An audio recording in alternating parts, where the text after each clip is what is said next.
تو یہ بیچارے جو جن کا یہ آپ مقدمہ بیان کر رہے ہیں، یہ تنہا اگر تو مجرم قرار دینا ہے تو میں اس سے برات ظاہر کرتا ہوں، اور اگر سب کو قرار دینا ہے تو پھر یہ سب کو قرار دے دیں، یعنی ایک ہی وقت میں فیصلہ کیا جائے نا۔ ان کے بارے میں تو آپ کچھ فرمانے کے لیے تیار نہیں ہیں۔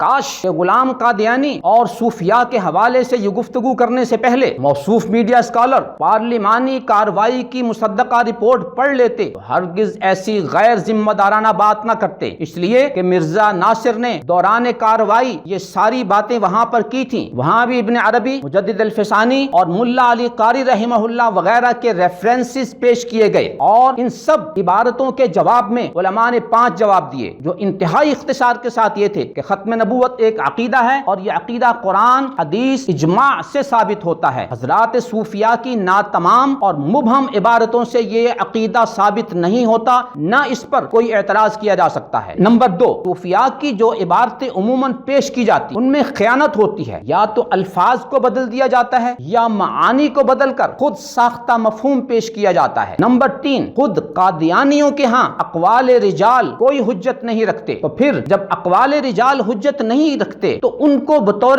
دلیل کیسے پیش کیا جا سکتا ہے؟ نمبر 4، صوفیاء کی اصطلاحات سے جب ناواقفیت ہوگی تو پھر ان کا صحیح مفہوم کیسے سمجھا جا سکتا ہے؟ اصطلاحات سے ناواقفیت کی بنیاد پہ جو کچھ سمجھا جائے گا وہ خود بھی غلط ہوگا اور غلط فہمیوں کا سبب بنے گا۔ نمبر 5، یہ بتایا گیا کہ صوفیاء کی جو عبارتیں پیش کی جا رہی ہیں ان کے جوابات تحریری اور تقریری طور پر مختلف اوقات میں دیے جا چکے اور وہ کتابی شکل میں موجود ہیں۔ ملاحظہ ہو ملت اسلامیہ کا موقف صفحہ 126، صفحہ 134۔ الغرض، یہ میڈیا اسکالر حضرات صوفیاء کی بعض عبارتیں پیش کر کے اور ان میں لفظی اور معنوی تحریف کر کے اور ان کا خود ساختہ مفہوم پیش کر کے غلام قادیانی کو جو بچانے کی کوشش کر رہے تھے، یہ کوشش 1974 میں ہو چکی، وہاں کارگر نہیں ہوئی، تو اب موصوف میڈیا اسکالر کی یہ کوشش کہاں کامیاب ہو سکتی ہے؟ موصوف میڈیا اسکالر نے قادیانی کی طرف اشارہ کرتے ہوئے کہا، تنہا انہیں مجرم قرار دینا ہے تو میں اس سے برات ظاہر کرتا ہوں، اور اگر سب کو قرار دینا ہے تو پھر ان سب کو قرار دیں، یعنی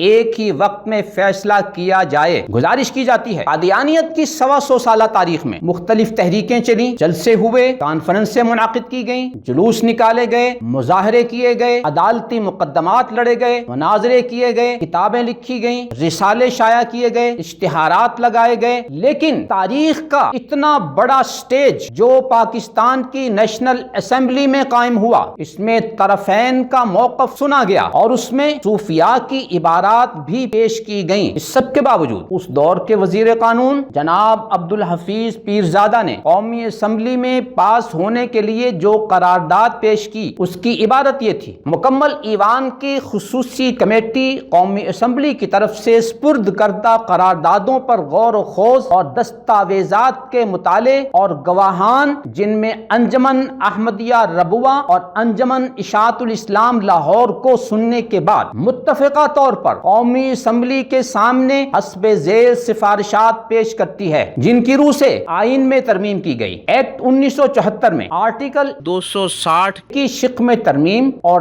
آرٹیکل 260 میں ایک نئی شق کا اضافہ کیا گیا کہ جو شخص محمد صلی اللہ علیہ وسلم جو آخری نبی ہیں کہ خاتم النبیین ہونے پر قطعی اور غیر مشروط طور پر ایمان نہیں رکھتا، یا جو محمد صلی اللہ علیہ وسلم کے بعد کسی مفہوم میں یا کسی قسم کے نبی ہونے کا دعویٰ کرتا ہے، یا جو کسی ایسے مدعی کو نبی یا دینی مصلح تسلیم کرتا ہے، وہ آئین یا قانون کے اغراض کے لیے مسلمان نہیں ہے۔ ملاحظہ ہو ملت اسلامیہ کا موقف صفحہ 222، صفحہ 224۔ نیز ملاحظہ ہو پارلیمانی کارروائی کی مصدقہ رپورٹ صفحہ نمبر 2950۔ اس ساری گفتگو کے بعد آخر میں ہم خلاصے کے طور پر 2 باتیں آپ کی خدمت میں عرض کرتے ہیں۔ نمبر 1، ہم نے جس نبی کا کلمہ پڑھا ہے وہ لا الہ الا اللہ محمد الرسول اللہ والا کلمہ ہے۔ اس کلمے والے نبی نے جس مدعی نبوت کو کذاب و دجال قرار دیا ہے، اس نبی کی امت نے بھی اسے کذاب و دجال قرار دیا ہے۔ اب آپ اس نبی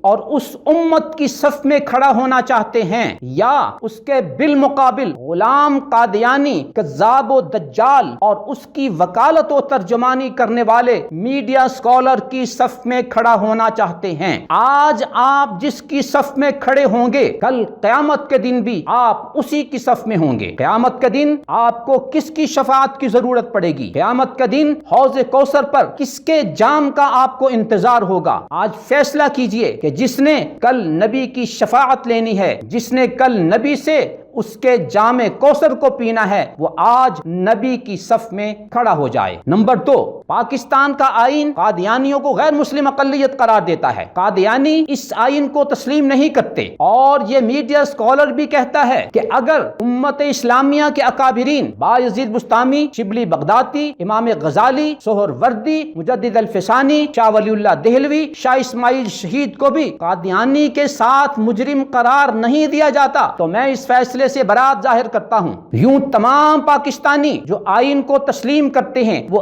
ایک طرف کھڑے ہیں، جبکہ قادیانی اور یہ میڈیا اسکالر دوسری طرف کھڑے ہیں۔ اب آپ فیصلہ کریں کہ آپ نے کن لوگوں کی صف میں کھڑا ہونا ہے، آئین کو ماننے والوں کی صف میں یا آئین کو نہ ماننے والے قادیانی اور میڈیا اسکالر کی صف میں۔ آخر میں اس میڈیا اسکالر کے فالوورز، اس کی کتابوں کے قارئین اور اس کے بیانات کے سامعین بجا طور پر یہ سوال کرتے ہیں کہ آپ قرآن و سنت، امت مسلمہ اور آئین پاکستان کے بالمقابل قادیانیوں کی دفاع، وکالت اور ترجمانی کر کے اپنے کن مشترکہ آقاؤں کو خوش کرنا چاہتے ہیں؟ وہ آپ سے اس سوال کے جواب کے منتظر ہیں۔